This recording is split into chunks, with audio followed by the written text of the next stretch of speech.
Welcome back, race fans, to the tunnel turn, where things can get hairy. That's the way we like them. All the time.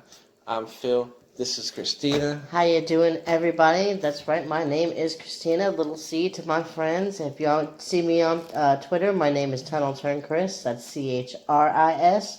No K's around here. Only little C. Mm-hmm. If you like this video, please like, please subscribe. Come and join in on the fun. You know, we're a couple crazy fans here. We like to have fun talking about NASCAR. She's the one that gets calls from the drivers. But, you know, yeah, we Don't just be have... jelly. You want a little peanut butter with your jelly? But, you know, so we just like to have fun. And we also even have our subscriber giveaways. When we get to 100 subscribers, we have right over here this 1995 Jeff Gordon Championship tin with cards inside still in their original plastic and certificate of authenticity inside. That's some good stuff. And secret giveaway. Just for 75 subscribers. We're not that far off. I believe we have too damn many. We're at 54. Yes. I think is what we're at. But we want 75. We want 100. But we need to get to 75 first. If we get 75 subscribers, secret special giveaway. You'll see when you get there. So please join us. Have fun. Good stuff. So speaking of good stuff, let's go ahead and just get started on this race. The very first thing that happened, lap 6, my winner pick, Chase Elliott, is in the wrong place at the wrong time because there's a spin and Chase Elliott can't back out of the gas in time and runs into the back of Kyle Busch. His car is all smashed up. I mean, it just looks ugly. Race over. I mean, it's crazy. It was a whole different couple cars. I think Ricky Rickhouse wasn't there. You know. Well, he got hit. Yeah, he got hit by somebody for once. He wasn't actually doing the hitting, and now they're calling him Mr. Excitement. I feel bad for him. Yeah. Anyway. Because if I'm going to get a nickname after somebody, I don't want to share Jimmy Spencer's nickname. No, not at all. But in all the checking up, obviously, Chase, somebody checked up in front of Chase, and Chase didn't, and that's it. The domino effect, he couldn't check up in time. Yep, walk of shame to the garage. That day is over. It sucks. My winner pick, Denny, he was doing good. He was up there. Had to pit at the end of the race for a vibration. Mm-hmm. The lug nuts didn't get tightened well enough, so they had to come in under green and take care of that. And in Dover, under green, making a pit stop, your day's over. There's just no way. Especially at the end of the race, there's no time. No time whatsoever. That's racing, that's just the way it goes. The guy who it went very well for, obviously, was Kevin Harvick. He said to Denny Hamlin, all right, you went ahead and swept all the points from Dover from the first race, so I'm going to come in here and sweep all the second points away from... Oh, yeah, it was dominant. It's just crazy, it's so hard to pick a winner right now because it's like Kevin, Denny. But we both know Kevin wants to make sure he's up front. Denny wants to make sure he's up front. I really thought Denny was going to take this race and sweep it, but hey, you can't win them all. Yep. But Kevin Harvick is making sure to stay up there and just stay ahead enough to, just to keep his lead going. Yeah, talk about making the right adjustments. Because Saturday's race, he looked like top 5 car at best. He didn't have a car capable of winning. But Sunday... Yeah, what a difference a day makes. Man, they made the right adjustments. They got that car hooked up. Oh, yeah. Hooked up. And nobody could touch them. Caution or no. It was over. I mean, what's the saying? It looked like a corner on rails. Yep. Well. But hey, there's a lot more going on than just that. I mean, yeah, we have Harvick up front. But Truex second, that's what, his 7th or 8th top 3 finish?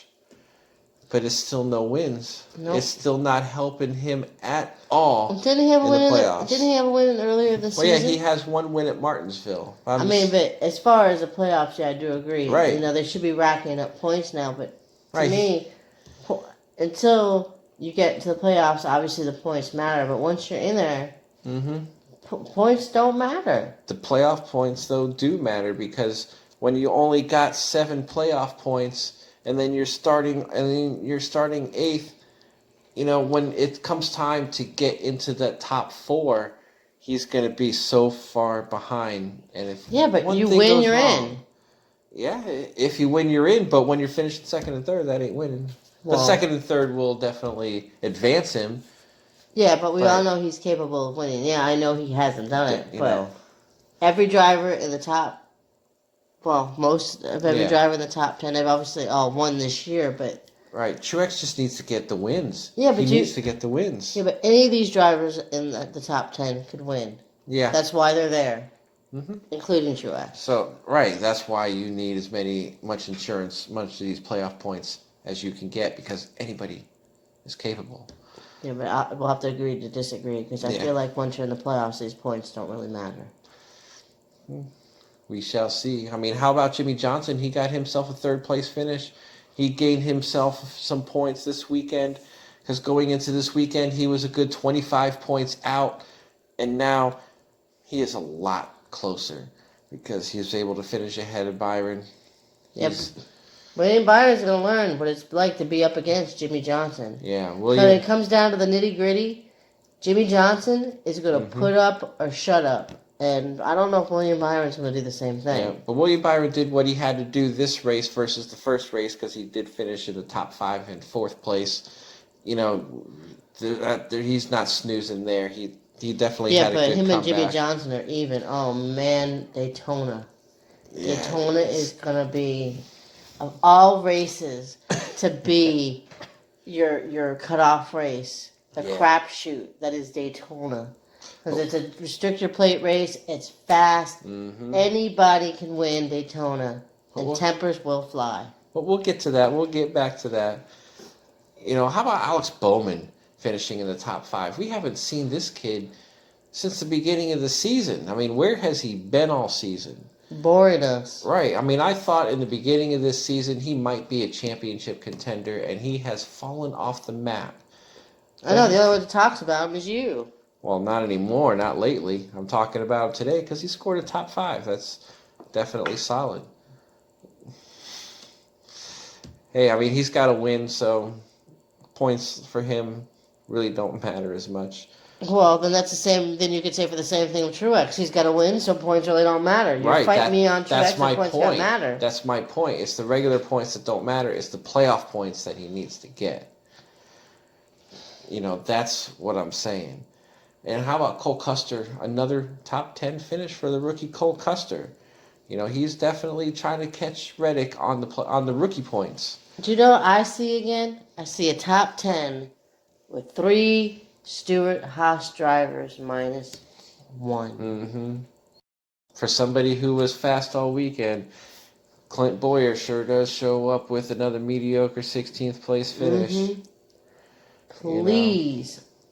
I could just feel Clint Boyer almost out of this car. Yeah. Please don't let that change. Please get him out. Yeah. I mean, he did get a top 10 on Saturday, but for what that's worth, he was in... Well, he's usually in the teens every week. He gets a top 10. Woo! Let's go call up the news crews. Right. Come on now. Right, because once again, if you're calling a top 10, if you're calling a top 10 a really good running, then you're not really running that good. Yeah, talking about out of time in too many seasons.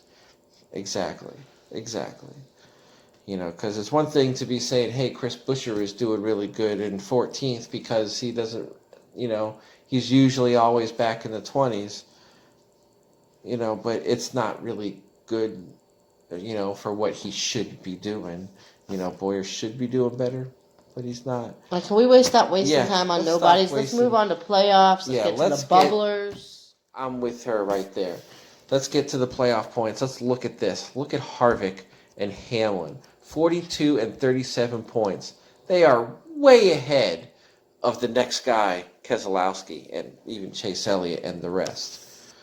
It's crazy. It's going to be, I think, It's safe to say out of your championship four, I think it's safe to say the first two are obviously Kevin Harvick and Denny Hamlin. Yeah, because that's some definitely safe insurance because they could Right. wreck in the first race of each round and they'll still be in position to advance. Exactly. And that's any one of these guys, Logano, who's sitting right out of the fourth place, Blaney, they have every chance of winning races and making a point for themselves. Oh yeah. Oh yeah. And the bubblers, we got some guys locked in on points. Eric Almirola and the Busch brothers have both locked themselves into the playoffs on points, so they are good to go. Boyer at 57 points above the cut line with one race to go. That's pretty safe. As much as we don't like him, one race, 57 points. He should get in. But where it really gets interesting, Matt DiBenedetto has been dropping points like mad, and now he is only 9 points above the cut line, and Byron is 4 points above the cut line. It's definitely gonna make Daytona interesting. Yeah, as far as points goes, it's going to be between Matt DiBenedetto, William Byron, and Jimmy Johnson. Because beyond Jimmy Johnson, Eric Jones, 50 points, and beyond those, the only way anybody else other than Jimmy Johnson can get in is by winning. And even Jimmy Johnson can get in by winning, who knows.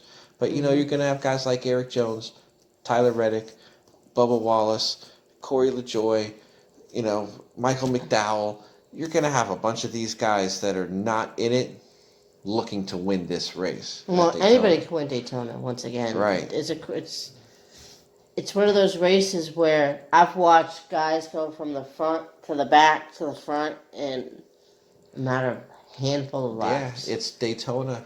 And then every time at the end of the stage, you're going to have these three guys, especially that I mentioned, trying to get every single freaking stage point. So those guys, I can guarantee you, are not going to be playing the sissy strategy of staying in the back because they have to get those stage points. They have to.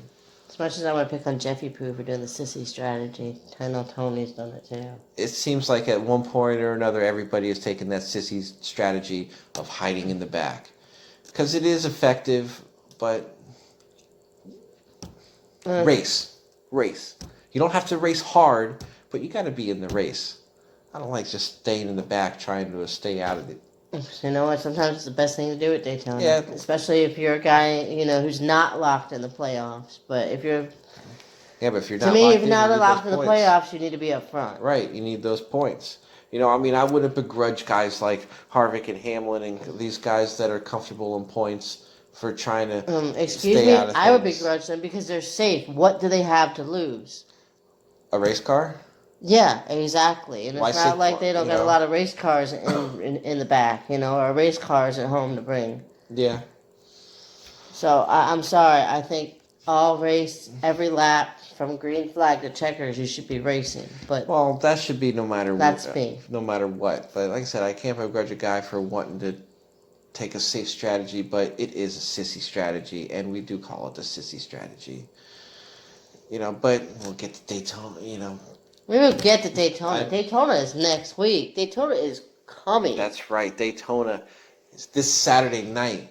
Oh, yeah. It's Love Saturday night races. Oh, it's going to be off the chain. Because like we've already said, you're going to have all these guys that are out of the playoffs looking to make an upset and win a race.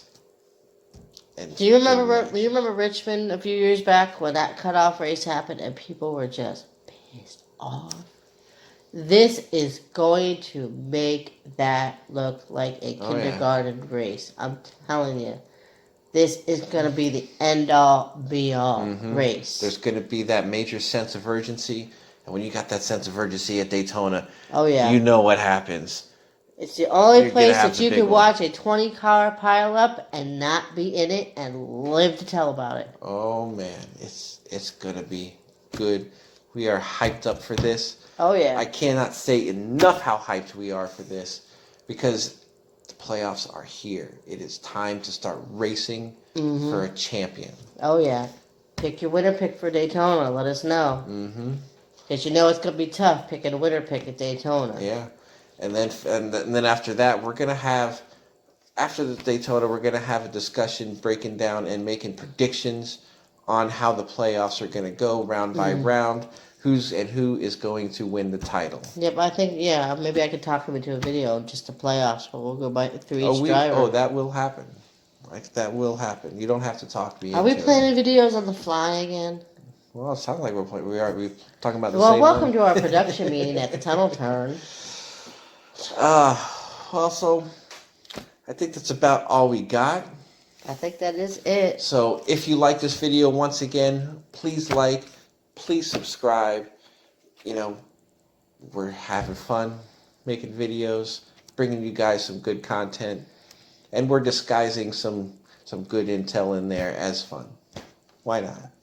Oh, we are now. Yeah. You gotta let me in on these things, like you want me to let you in on phone calls. I think I just did. All right. Well, that's all we have for today. So until next time, have a good day. Bye.